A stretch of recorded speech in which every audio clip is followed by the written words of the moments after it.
दोस्तों अब higher education करना और भी हुआ आसान क्योंकि बिहार सरकार दे रही है आपको 4 लाख रुपए जो कि 0% के ब्याज पे जो कि एजुकेशन लोन होगा। अगर आप 12वीं क्लियर कर लिए हैं और उच्चतर शिक्षा प्राप्त करना चाहते हैं तो इसमें इनरोल करने से पहले ना एक चीज आपको ध्यान में रखना होगा कि अगर आपका एजुकेशन क्लियर हो जाता है इस लोन के तहत तो बाद में ना इसको आपको रिटर्न भी करना होगा जो कि किस्तों में रिटर्न करना होगा। ऐसा नहीं है कि आप ये एजुकेशन लोन अगर आप बिहार से लेते हो तो सिर्फ आपके बिहार के इंस्टीट्यूट में ही एडमिशन होगा।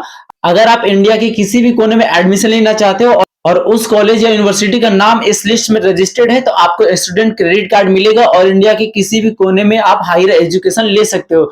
तो इस वीडियो में मैं आपको एक संपूर्ण प्रोसेस बताने वाला हूं कि आप इसके लिए ऑनलाइन कैसे करोगे, इसके बनवाने में क्या क्या आपको परेशानियां झेलना पड़ सकता है।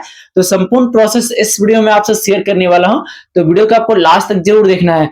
वीडियो अगर आपको जरा सा भी हेल्पफुल लगे तो वीडियो को अपने दोस्तों में जरूर शेयर करिएगा और आपने अभी तक हमारे चैनल को सब्सक्राइब नहीं किया तो चैनल को सब्सक्राइब जरूर कर लीजिएगा। बेल आइकन को भी जरूर प्रेस करिएगा कि आने वाले हर एक वीडियो के नोटिफिकेशन आप पे सबसे पहले पहुंचे। तो फॉर्म को अप्लाई करने के लिए हम लोग चलते हैं अपने कंप्यूटर के स्क्रीन पे। आपके पास मोबाइल है तो भी आप सेम तरीके से अप्लाई कर सकते हो कि क्या क्या आपका डॉक्यूमेंट लगेगा, कैसे आप इसमें डॉक्यूमेंट को वेरीफाई करवाओगे और कहां पे जाके कितने समय में जाके आपको वेरीफाई करवाना होता है और कितने समय में आपको ये अप्रूवल मिल जाता है। तो संपूर्ण जानकारी समझने के लिए वीडियो आपको लास्ट तक जरूर देखना है। क्रेडिट कार्ड को ऑनलाइन करने के लिए आपको आ जाना है इस वेबसाइट पे। इसका लिंक मेरे वीडियो के डिस्क्रिप्शन बॉक्स में मिल जाएगा, डायरेक्ट आप यहाँ पे आ सकते हैं। और स्टूडेंट क्रेडिट कार्ड को ऑनलाइन करने से पहले आपको एक चीज़ को ध्यान में रखना होगा कि आप जिस कॉलेज में एडमिशन लिए हैं ना उस कॉलेज का लिस्ट जो है स्टूडेंट क्रेडिट कार्ड में शो करता है या नहीं करता है। तो उसके लिए आपको यहाँ पर एक लिंक मिल जाता है, approval list of the college for BSCC। Simply इस वाले ऑप्शन पर आपको क्लिक करना है। जैसे इस वाले ऑप्शन पर क्लिक करेंगे ना तो इंस्टीट्यूट का स्टेट ऑटोमेटिकली यहाँ पे शो करेगा। आप अगर अदर स्टेट से कोई कोर्स कर रहे हो ना तो सिंपली आपको अदर स्टेट को चूज़ कर लेना होगा। तो मैं बिहार से कर रहा हूँ तो मैं बिहार को सबसे पहले चूज़ कर लेता हूँ। उसके बाद जिस भी इंस्टीट्यूट में आपने एडमिशन लिया है या तो फिर लेने वाले हैं उस डिस्ट्रिक्ट का नाम आपको यहाँ पे चेंज करना है। सपोर्ट मैं गया में एडमिशन लेने वाला तो मैं गया चूज़ करता हूँ। उसके बाद आपको सर्च वाले ऑप्शन पर क्लिक करना है। जैसे आप सर्च वाले ऑप्शन पर क्लिक करेंगे ना तो देखिए जितना भी इंस्टीट्यूट इसमें रजिस्टर्ड है ना वो पूरा इंस्टीट्यूट का नाम शो करेगा और यहाँ पे स्टेटस में एक्टिव शो करेगा। मतलब इस इंस्टीट्यूट में अगर आपने एडमिशन लिया तो आपको स्टूडेंट क्रेडिट कार्ड बनने में कोई से भी परेशानी नहीं होने वाली है। ठीक है, तो वापस हम लोग आ जाते हैं यहाँ पे। अब यहाँ पे आने के बाद सबसे पहले आपको रजिस्ट्रेशन करना होता है। तो रजिस्ट्रेशन करने के लिए आपको यहाँ पे एक लिंक मिल जाता है न्यू एप्लीकेशन रजिस्ट्रेशन का। सिंपली इस वाले ऑप्शन पे आपको क्लिक करना है। जैसे आप इस वाले ऑप्शन पे क्लिक करेंगे तो आपके सामने क्रेडेंशियल जनरेशन का फुल पेज खुल करके आ जाएगा। जिनके भी नाम से आप यहाँ पे स्टूडेंट क्रेडिट कार्ड बनवाना चाहते हैं उनका डाटा आप यहाँ पे फिल करेंगे। तो देखिए सबसे पहले आपको क्या फिल करना है, एप्लीकेंट का फर्स्ट नेम आपको इस वाले कॉलम फिलअप करना है जो कि 10th के मार्कशीट के अकॉर्डिंग आपको फिल करना है। अगर आपके नेम में कोई मिडिल नेम है तो वो चीज़ आप यहाँ पे फिल करेंगे, नहीं तो डायरेक्टली आपको लास्ट नेम फिलअप कर देना है। उसके बाद थोड़ा सा आपको नीचे स्क्रॉल करना है, यहाँ पे कैंडिडेट का एक ईमेल आईडी आपको फिलअप करना है। ईमेल आईडी आप वैसा फिलअप करेंगे जो फ्यूचर में भी आपका काम आए, मतलब बंद ना हो पाए ईमेल आईडी वो आपका, क्योंकि फ्यूचर में आपका इसी पे अपडेट आता है। ठीक है, तो ईमेल आईडी आपको यहाँ पे फिल करना है। थोड़ा सा आप नीचे स्क्रॉल करेंगे, आधार नंबर आपको यहाँ पे फिल करना है। आप जो मोबाइल नंबर यहाँ पे फिल करेंगे ना ये आपको ध्यान रहे कि आपके आधार कार्ड से लिंक होना चाहिए तो ज़्यादा बेटर होगा। अगर आपके आधार कार्ड से लिंक नहीं है तो भी आप यहाँ पे फिल कर सकते हैं, लेकिन मैं सजेस्ट करूँगा कि ये जो आपके आधार से मोबाइल नंबर लिंक है वही आप यहाँ पे फिल करेंगे, क्योंकि आगे चल के अभी साइड वगैरह में कुछ चेंजिंग होता है तो आपको प्रॉब्लम आ सकता है, मतलब मोबाइल अपडेट आपको करना पड़ सकता है। ठीक है, मोबाइल नंबर को फिल करने के बाद आपको सेंड OTP वाले ऑप्शन पे क्लिक करना है। अब जैसे आप सेंड OTP वाले ऑप्शन पे क्लिक करेंगे तो जो भी आपने यहाँ पे मोबाइल नंबर फिलअप किया उस पर एक OTP गया होगा, उस OTP को यहाँ पे आपको फिल करना है। और जो आपने ईमेल आईडी यहाँ पे फिल करेंगे ना उस ईमेल आईडी पे भी एक OTP जाएगा, उस OTP को आपको यहाँ पे फिल करना है। OTP को फिल करने के बाद देखिए आपको यहाँ पे स्कीम को सिलेक्शन करने का ऑप्शन आ जाएगा। तो सिंपली आप क्या कर रहे हो, बिहार स्टूडेंट क्रेडिट कार्ड बनवा रहे हो तो आपको जो फर्स्ट ऑप्शन मिलेगा यहाँ पे BSCC का, सिंपली इसको आपको सिलेक्शन कर लेना है। सिलेक्शन करने के बाद आपको थोड़ा सा नीचे स्क्रॉल करना है। अब यहाँ पे आपको ये डिटेल देना है कि आपने जो एडमिशन लिया है ना जिस भी कोर्स के लिए वो मैनेजमेंट कोटा से हुआ तो आपको फर्स्ट वाले ऑप्शन को चूज़ करना है। उसके बाद देखिए सेकंड वाले ऑप्शन में आपसे पूछा जा रहा है कि एडमिशन थ्रू एंट्रेंस एग्जाम। तो अगर आपका जिस कोर्स में एडमिशन आप लिए हैं और जिस कॉलेज में, अगर उस कॉलेज में जो आप एडमिशन लिए हैं वो एंट्रेंस एग्जाम देकर के लिए हैं तो आपको सेकंड वाले कॉलम को चूज़ करना है। और अगर जो आपका जो एडमिशन हुआ है ना वो किसी और माध्यम से हुआ है, या तो फिर काउंसलिंग या तो फिर अदर के माध्यम से, तो आपको थर्ड वाले ऑप्शन को चूज़ कर लेना है। चूज़ करने के बाद आपको सबमिट वाले ऑप्शन पर क्लिक करना है। जैसे आप सबमिट वाले ऑप्शन पर क्लिक करेंगे तो थोड़ा सा आपको यहाँ पे वेट करना होगा। तो आपके सामने कुछ इस प्रकार का पॉपअप आएगा। यहाँ पे आपसे बोला जाएगा please review in everything is order will be not allowed to the changes for detail including selected scheme after submission. यहाँ पे जो इसका कहने का मतलब है ना कि जो भी स्कीम आपने सिलेक्शन किया या तो फिर जो भी डाटा आपने फिल किया, अगर वो सारी चीज़ सही है तो आपको क्या करना है, ओके वाले ऑप्शन पे क्लिक करना है। जैसे ही आप ओके वाले ऑप्शन पे क्लिक करेंगे तो थोड़ा सा आपको यहाँ पे वेट करना होगा। तो आपके सामने कुछ इस तरह का पेज खुल करके आ जाएगा। यहाँ पे आपसे बोला जाएगा कि न्यू एप्लीकेशन क्रेडेंशियल कंफर्मेशन जो आपका है ना वो सक्सेसफुली रजिस्ट्रेशन आपको हो चुका है। आपके ईमेल आईडी और मोबाइल नंबर पे आपका यूजर आईडी पासवर्ड भेज दिया गया है। तो सिंपली आपको गो टू होम वाले ऑप्शन पे क्लिक करना है। जैसे आप गो टू होम वाले ऑप्शन पे क्लिक करेंगे तो डायरेक्टली आपको रीडायरेक्ट कर दिया जाएगा लॉगिन पेज पे। अब यहाँ पे आपको लॉगिन करना है। तो लॉगिन करने के लिए आपको यूजर आईडी आपके मोबाइल पे और ईमेल आईडी पे भेज दिया गया है। तो आप अपने मोबाइल नंबर और ईमेल आईडी को चेक करेंगे। जो भी आपके मोबाइल पे यूजर नेम गया है ना, वो उस यूजर नेम को आपको यहाँ पे फिल करना है। जो पासवर्ड आपके मोबाइल पे गया उस पासवर्ड को यहाँ पे फिल करेंगे। ये कैप्चा को यहाँ पे आपको फिल करना है और लॉगिन वाले ऑप्शन पे आपको क्लिक करना है। जैसे ही आप लॉगिन वाले ऑप्शन पे क्लिक करेंगे तो आपके सामने चेंज पासवर्ड करने का ऑप्शन आ जाएगा।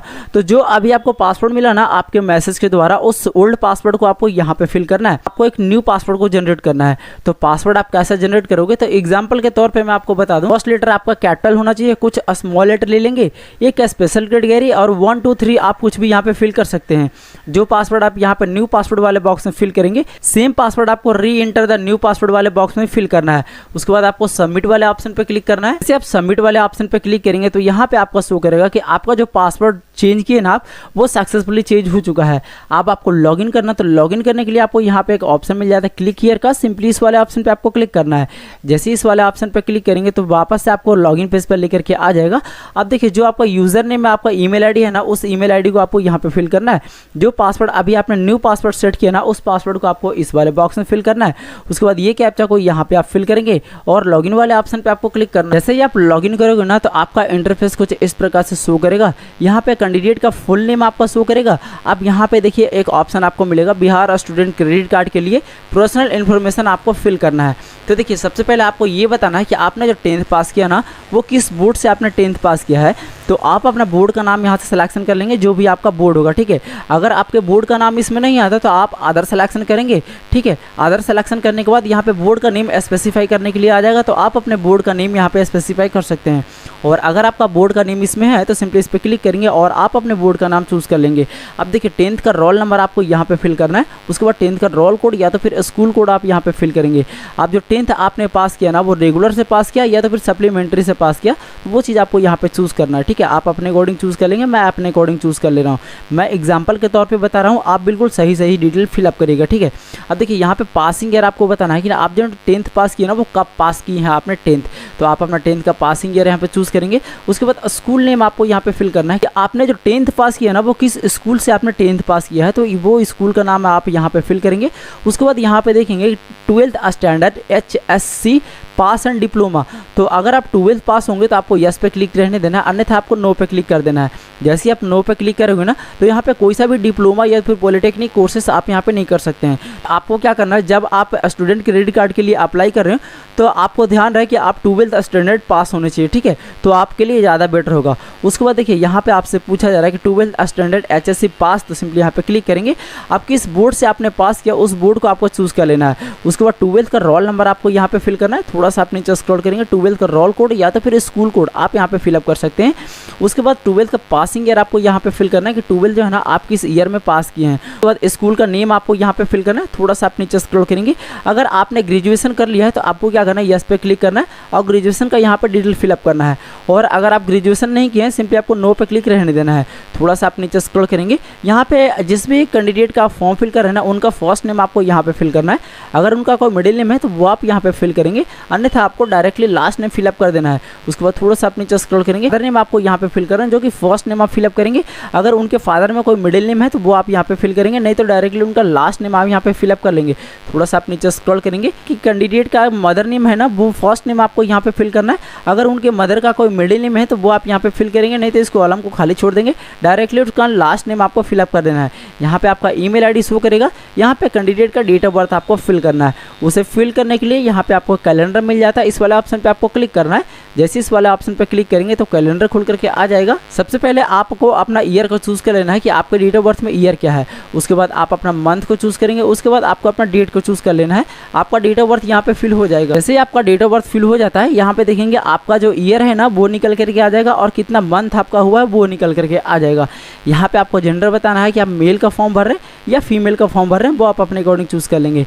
यहाँ पे मटेरियल स्टेटस बताना है कि जिसका भी आप फॉर्म फिल कर रहे हैं वो मैरिड है या सिंगल है, आप अपने अकॉर्डिंग चूज़ कर लेंगे। पे फिजिकल हैंडीकैप आपसे पूछा जा रहा है, तो वो व्यक्ति अगर विकलांग होंगे तो आपको यस पे क्लिक करके डाटा को फिल करना है, अन्यथा आपको नो पे क्लिक रहने देना है। उसके बाद थोड़ा सा आपको नीचे स्क्रॉल करना है, यहाँ पे कैटेगरी चूज़ करने का ऑप्शन आ जाएगा। सिंपली इस पर क्लिक करेंगे और आप जिस भी कैटेगरी से आते हैं ना, जैसे general, ABC, OBC, SC, ST, तो जिस भी कैटेगरी से आप आते हैं उस कैटेगरी को आपको चूज़ कर लेना है। बैंक अकाउंट का नंबर आपको यहाँ पे फिल करना है, जिस भी बैंक में आपका अकाउंट हो, ठीक है।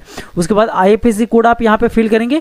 IFSC कोड को फिल करने के बाद बैंक नेम और ब्रांच नेम ऑटोमेटिकली यहाँ पे आ जाएगा। उसके बाद थोड़ा सा आपको नीचे स्क्रॉल करना है, परमानेंट एड्रेस आपको यहाँ पे बताना है। तो आप रूरल एरिया से बिलोंग करते हो तो आप रूरल को चूज़ करेंगे, अर्बन एरिया से बिलोंग करते हो तो आप अर्बन को चूज़ करेंगे। अर्बन का मतलब होता है शहरी और रूरल का मतलब होता है ग्रामीण, तो आप अपने कोड यहाँ पे चूज़ कर लेंगे। चूज़ करने के बाद यहाँ पे स्टेट ऑटोमेटिकली आएगा। यहाँ पे आप अपना डिस्ट्रिक्ट को चूज़ कर लेंगे, जिस भी डिस्ट्रिक्ट से आप बिलोंग करते हैं। आपको अपना ब्लॉक को चूज़ करना है, सिंपली यहाँ पे क्लिक करेंगे। आप जिस भी ब्लॉक का आप रहने वाले हैं उस ब्लॉक का नेम आपको यहाँ पे चूज़ कर लेना है। उसके बाद आपका पंचायत का नेम चूज़ करना है कि आप ना किस पंचायत के रहने वाले हैं। अपना विलेज का नेम यहाँ पे फिल करेंगे। यहाँ पे आप अपना पोस्ट ऑफिस का नेम फिलअप करेंगे। यहाँ पे आपको एरिया पिन कोड फिलअप करना है। उसको थोड़ा सा आपको नीचे स्क्रॉल करना है। ये जो आपने परमानेंट एड्रेस फिलअप किया ना और ये जो आपका रेसिडेंशियल एड्रेस है, अगर दोनों सेम है और दोनों रूरल में है तो आपसे पहले आप रूरल को चूज़ कर लेंगे। उसके बाद यहाँ पे आपको एक ऑप्शन मिलेगा tick as same as permanent, simply इस पर आपको चेक मार्क कर देना है, ये ऑटोमेटिकली फिल हो जाएगा।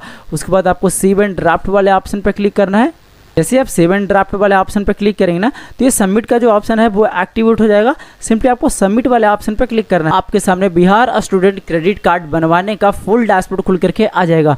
अब देखिए सबसे इम्पॉर्टेंट जो स्टेप होता है वो यही 3 स्टेप में आपका सबसे इंपॉर्टेंट स्टेप है। तो देखिए सबसे पहले जो ऑप्शन आएगा आपको पर्सनल इन्फॉर्मेशन को एप्लीकेटेंट का। तो को एप्लीकेटेंट क्या होता है ये अभी हम बाद में समझेंगे। सबसे पहले हम आपको ये बता दें कि पर्सनल इन्फॉर्मेशन ऑफ द एप्लीकेटेंट में आपको क्या फिलअप करना है। तो अगर आप फीमेल का फॉर्म फिलअप करें तो यहाँ पे आपसे पूछा जा रहा है कि full name of the husband. तो अगर आप फीमेल का फॉर्म फिलअप करें तो यहाँ पे उनके हस्बैंड का नेम फिलअप करेंगे, अन्यथा इस कॉलम को आप खाली छोड़ देंगे। उसके बाद देखेंगे एप्लीकेटेड माइनॉरिटी स्टेटस आपसे पूछा जा रहा है। अगर आप माइनॉरिटी कम्युनिटी से बिलोंग करते हैं तो आपको यस पे क्लिक करना है, अन्यथा आपको नो पे क्लिक रहने देना है। उसके बाद देखेंगे पैन कार्ड नंबर आपसे यहाँ पे पूछा जा रहा है। तो अगर आपके पास पैन कार्ड नंबर है तो आप यहाँ पे फिल करेंगे, नहीं तो ये कॉलम को खाली छोड़ देंगे। तो देखिए आपको यहाँ पे एक ऑप्शन मिलेगा एजुकेशनल क्वालिफिकेशन का। तो जो एप्लीकेटेंट है ना जिनके नाम से आपका स्टूडेंट क्रेडिट कार्ड बनवा रहे हैं उनका जो है ना कितना क्वालिफिकेशन है, तो सिंपली यहाँ पे क्लिक करेंगे और आपने 12th पे यहाँ पे रजिस्ट्रेशन किया था तो आप 12th को चूज़ कर लेंगे। उसके बाद मोबाइल नंबर आपका यहाँ पे शो करेगा, उसको थोड़ा सा आपको नीचे स्क्रॉल करना है। आप थोड़ा सा नीचे स्क्रॉल करेंगे ना तो यहाँ पे पर्सनल इन्फॉर्मेशन ऑफ द को एप्लीकेटेंट पूछा गया है। तो को एप्लीकेटेंट का मतलब ये होता है कि केयर ऑफ, आप जिस भी स्टूडेंट का क्रेडिट कार्ड बना रहे हो उनका केयर ऑफ कौन करेंगे, मतलब उनका देख रेख ध्यान कौन रखते हैं। तो यहाँ पे उनका नाम आपको फिल करना है, फुल नेम आप फिलअप करेंगे, ठीक है। इस प्रकार से मैं एग्जांपल के तौर पे बता रहा हूँ, आप अपने अकॉर्डिंग फिलअप करिएगा। वो एप्लीकेटेंट में कौन कौन हो सकते हैं, तो उनके फादर हो सकते हैं, उनके मदर हो सकते हैं, उनके ब्रदर हो सकते हैं, उनके अंकल हो सकते हैं, उनके आंटी हो सकते हैं और उनके जो दादाजी हैं वो भी हो सकते हैं। तो आप उनका भी नाम यहाँ पे फिलअप कर सकते हैं, वो आप अपने अकॉर्डिंग यहाँ पे फिल कर लेंगे। उसके बाद देखिए यहाँ पे आपसे पूछा गया है को एप्लीकेटेंट एज फादर नेम। तो जिनके भी नाम से आप स्टूडेंट क्रेडिट कार्ड बना रहे हैं उनका फादर नेम आप यहाँ पे फिल करेंगे इस प्रकार से, ठीक है। और उनका मदर नेम आपको यहाँ पे फिल करना है। मदर नेम को फिल करने के बाद आपको थोड़ा सा नीचे स्क्रॉल करना है, को एप्लीकेटेड डेट ऑफ बर्थ। तो देखिए डेट ऑफ बर्थ आप उन्हीं का फिल करोगे जिनको आप को एप्लीकेटेड बनाना चाहते हो। एग्जांपल के तौर पे ले लेता हूं कि अगर सपोर्ट आप अपने पिताजी को एप्लीकेटेड बनाना चाहते हैं तो सिंपली उनका डेट ऑफ बर्थ आपको यहाँ पे फिल करना है। फिल करने के लिए आपको इस वाले कॉलम पे क्लिक करना है, कैलेंडर खुल करके आ जाएगा। सबसे पहले आप अपना जो है सबसे पहले उनका आप यहाँ पे ईयर को चूज़ करेंगे, जिनका जितना भी उनका डेट ऑफ बर्थ में ईयर होगा। उसके बाद उनका मंथ को चूज़ करेंगे, उसके बाद इनका डेट को चूज़ करेंगे। डेट ऑफ बर्थ यहाँ पे फिल हो जाएगा, उसके अकॉर्डिंग उनका एज और उनका मंथ निकल करके आ जाएगा। अब यहाँ पे उनका रिलेशनशिप बताना है कि जिस स्टूडेंट का आप क्रेडिट कार्ड बना रहे हैं और जिनको आपने को एप्लीकेटेंट बनाया है उनका रिलेशनशिप क्या है। जैसे कि brother, father, mother, uncle, sister, aunty, husband या तो फिर ग्रैंडफादर। तो आप अपने अकॉर्डिंग यहाँ पे चूज़ कर लेंगे आपने जिनका भी डेट ऑफ बर्थ फिल किया, ठीक है। उसके बाद थोड़ा सा आपको नीचे स्क्रॉल करना है, को एप्लीकेटेंट का कैटेगरी आपको यहाँ पे बताना है। सिंपली आप अपने कैटेगरी को चूज़ कर लेंगे, उनका पैन कार्ड नंबर आपको यहाँ पे फिल करना है। उसके बाद यहाँ पे देखेंगे उनका मोबाइल नंबर आपको एक यहाँ पे फिल करना है। को एप्लीकेटेंट का जेंडर आपको यहाँ पे बताना है। सिंपली यहाँ पे क्लिक करेंगे और जेंडर को चूज़ कर लेंगे, मेल या फीमेल आप अपने अकॉर्डिंग चूज़ कर लेंगे, ठीक है। उनका मैटेरियल स्टेटस आपको यहाँ पे बताना है। सिंपली यहाँ पे क्लिक करेंगे और मैरिड को चूज़ कर लेंगे, अगर वो सिंगल होंगे तो सिंगल को चूज़ कर लेंगे। उनके बाद देखेंगे माइनॉरिटी स्टेटस आता है, सिंपली यहाँ पे नो रहने देंगे क्योंकि आपने एससी कैटेगरी से आता है। आप अपने अकॉर्डिंग चूज़ कर लेंगे कैटेगरी, उसके अकॉर्डिंग अगर आप माइनॉरिटी कम्युनिटी से आते होंगे तो यस पे क्लिक करेंगे, अन्यथा आपको नो पे क्लिक रहने देना है। उसके बाद देखेंगे यहाँ पे एक ईमेल आईडी आपको फिलअप करना है जो कि को एप्लीकेटेंट का करेंगे। आप अपना भी ईमेल आईडी यहाँ पे फिलअप कर सकते हैं, कोई दिक्कत वाली बात नहीं है।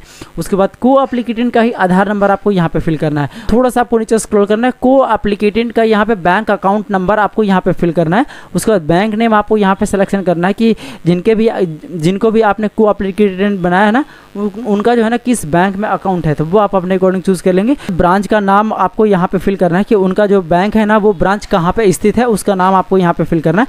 IFSC कोड आपको यहाँ पे फिल करना है। फिलअप करने के बाद थोड़ा सा आप यहाँ पे नीचे स्क्रॉल करेंगे, परमानेंट एड्रेस आपको यहाँ पे फिल करना है। तो फुल एड्रेस आपको फिल करना है, विलेज, पोस्ट, PS, डिस्ट्रिक्ट, ठीक है, सभी चीज़ आप यहाँ पे फिल करेंगे। उसके बाद परमानेंट एड्रेस और रेसिडेंशियल एड्रेस अगर सेम है तो इसको आपको चेक मार्क कर देना है, ये ऑटोमेटिकली फिलअप हो जाएगा। थोड़ा सा आपको नीचे स्क्रॉल करना है, यहाँ पे आपको एक ऑप्शन मिलेगा एड्रेस फॉर कॉरस्पॉन्डेंट ऑफ को एप्लीकेटेंट, टिक द सर्कल। तो यहाँ पे आपको कौन सा सर्कल को चूज़ करना है। तो देखिए अगर आपका रेसिडेंशियल एड्रेस और परमानेंट एड्रेस दोनों सेम है तो यहाँ पे आपको क्या करना है, रेसिडेंशियल पे भी टिक कर सकते हैं और परमानेंट पे भी टिक कर सकते हैं, वो आप अपने अकॉर्डिंग यहाँ पे टिक कर लेंगे। देखिए दोनों को टिक करेंगे, ज़्यादा फर्क नहीं आएगा क्योंकि रेसिडेंशियल एड्रेस और परमानेंट एड्रेस दोनों आपका सेम है, ठीक है। अगर आपका डिफरेंट होगा तो आप अपने अकॉर्डिंग यहाँ पर टिक कर लेंगे। उसके बाद थोड़ा सा आपको नीचे स्क्रॉल करना है। अब देखिए यहाँ पे जो सबसे मेन चीज़ आता है ना, financial income information of the को एप्लीकेटेंट। तो देखिए जिनका भी आपने केयर ऑफ यहाँ पे बनाया उनका जो ना ईयरली इनकम कितना है। जिस भी स्टूडेंट का आप स्टूडेंट क्रेडिट कार्ड बनवा रहे हैं उनके इनकम सर्टिफिकेट देखेंगे, उनके इनकम सर्टिफिकेट में जितना भी इनकम है ना वो आप यहाँ पे फिलअप करेंगे। अब वो आप यहाँ पे क्यों फिलअप करोगे और कैसे फिलअप करोगे, तो इस चीज़ को सबसे पहले हम क्लियर कर लेते हैं। आप इस देखिए जिनका आप यहाँ पे क्रेडिट कार्ड बनवा रहे हैं वो क्या है, एक स्टूडेंट है, तो उनका किसी भी प्रकार का इनकम नहीं है, तो वो जो इनकम सर्टिफिकेट उनका बनता है उनके फादर के इनकम के अकॉर्डिंग बनता है, तो आप सेम इनकम यहाँ पे आप फिलअप कर लेंगे, ठीक है।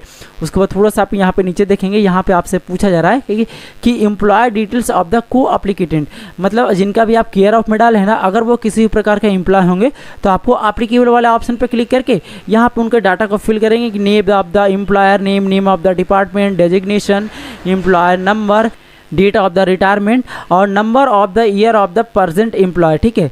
और अगर वो फार्मर होंगे या तो फिर और भी किसी भी प्रकार के एम्प्लॉय होंगे, मतलब वो किसी भी प्रकार का काम नहीं करते होंगे, फार्मर होंगे, तो आपको क्या करना, नोट एप्लीकेबल वाले ऑप्शन पे चूज़ कर लेना है। ये कॉलम जो है बंद हो जाएगा।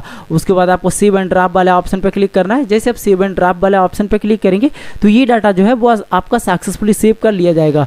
उसके बाद आपको नेक्स्ट वाले ऑप्शन पे क्लिक करना है। जैसे ही आप नेक्स्ट वाले ऑप्शन पे क्लिक करेंगे तो आपके सामने लोन रिक्वेस्ट सेक्शन का ऑप्शन आ जाएगा। तो देखिए सबसे ज़्यादा इंपॉर्टेंट चीज़ जो है ना इसमें यही पूछा गया है कि लोन रिक्वेस्ट जो है ना आप कितने का लोन लेना चाहते हैं। मतलब देखिए कई सारे कोर्स ऐसे होते हैं जो 1 लाख, 2 लाख, 3 लाख में क्लियर हो जाते हैं। तो सबसे पहले मैं आपको ये क्लियर कर दूँ कि स्टूडेंट क्रेडिट कार्ड में आपको लोन कितना मिलता है। तो इसमें 4 लाख का लोन का प्रावधान है। आपको 4 लाख से ऊपर का अगर आपका ये जो कोर्स है वो 4 लाख से ऊपर का जाता है तो और ऊपर का पैसा आपको खुद ही पैकेट से पेमेंट करना होगा। सरकार जो देगी आपको मात्र 4 लाख रुपए ही देगी। तो देखिए ये डिटेल आप कैसे फिल करोगे, बहुत ही ध्यानपूर्वक आप देखिएगा। यहाँ पे आपसे पूछा जा रहा है details of the course and study. Simply यहाँ पे नीचे आपको स्क्रॉल करना है। सबसे पहले आपको स्टेट या तो फिर यूटी चूज़ कर लेना है कि आप जो कोर्स कर रहे हैं वो किस स्टेट से आप कर रहे हैं। तो सिंपली यहाँ पे क्लिक करेंगे और आप अपने स्टेट को चूज़ कर लेंगे। उसके बाद आप अपना डिस्ट्रिक्ट को चूज़ करेंगे कि आपका जो कॉलेज है ना वो किस डिस्ट्रिक्ट में है, और देखेंगे कि यहाँ पे यूनिवर्सिटी रोल नंबर आपसे मांगा गया है। तो जहाँ पे आप एडमिशन लिए है ना, अगर वहाँ का रोल नंबर आपको मिल चुका है तो आप यहाँ पे फिल करेंगे, नहीं तो ये एप्लीकेबल नहीं है, ठीक है।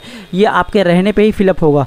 डायरेक्टली आपको थोड़ा सा नीचे स्क्रॉल करना है। Name of the college name या फिर इंस्टीट्यूट नेम आप यहाँ पे फिल करेंगे। आपके सामने एक ऑप्शन आएगा यूनिवर्सिटी एफिलिएटेड। यहाँ पे आपको एक ऑप्शन मिलेगा name of the processed course of study. तो इन तीनों चीज़ में आपको क्या फिल करना है। तो सबसे पहले आपको ना यूनिवर्सिटी का नेम फिलअप करना है या तो फिर इंस्टीट्यूट इंस्टीट्यूट का नेम।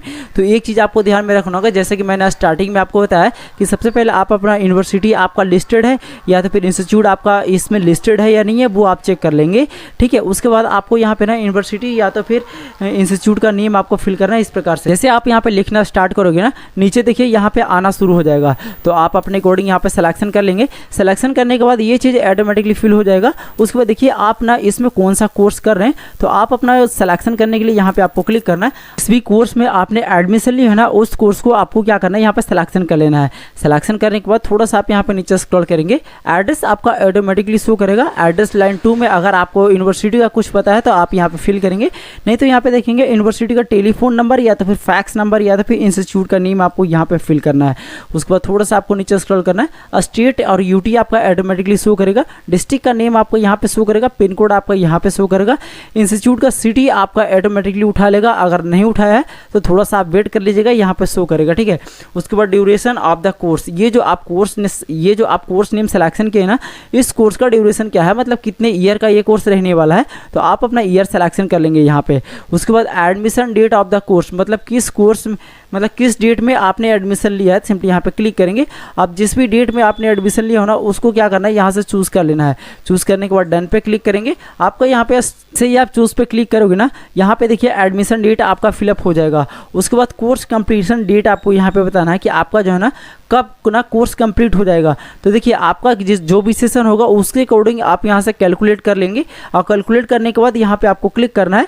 क्लिक करने के बाद यहाँ पे आपको सबसे पहले ईयर को चूज़ कर लेंगे, उसके बाद आप अपने मंथ को चूज़ कर लेंगे, उसके बाद डेट को चूज़ कर लेंगे। यहाँ पे कोर्स कंप्लीशन डेट आ जाएगा। उसके बाद यहाँ पे आपको एक ऑप्शन मिलेगा, accepted monthly income of the students after complete of courses. ये जो कोर्स आप कंप्लीट कर लोगे ना, उसके बाद आपका इनकम कितना होगा वो चीज़ आपको यहाँ पे पहले ही पूछ लिया जा रहा है।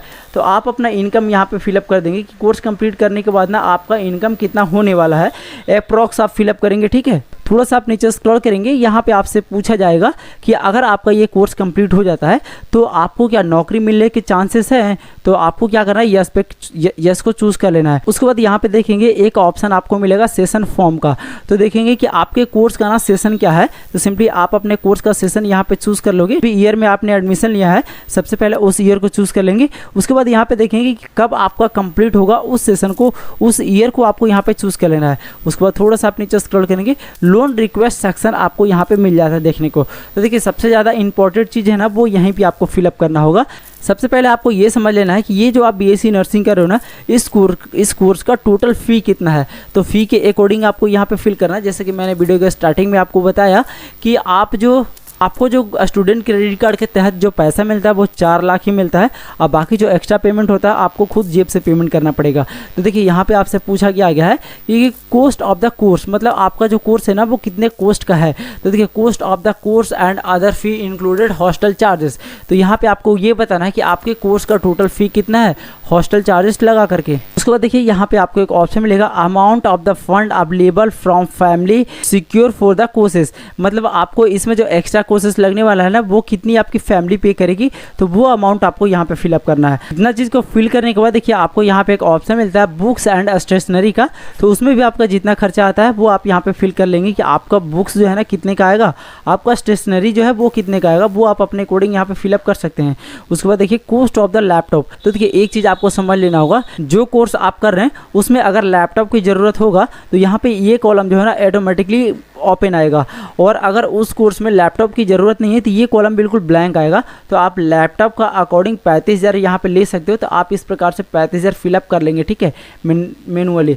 फिलअप करने के बाद थोड़ा सा आपको नीचे स्क्रॉल करना है, यहाँ पे आपको एक ऑप्शन मिलेगा living experience in hostel in the not available.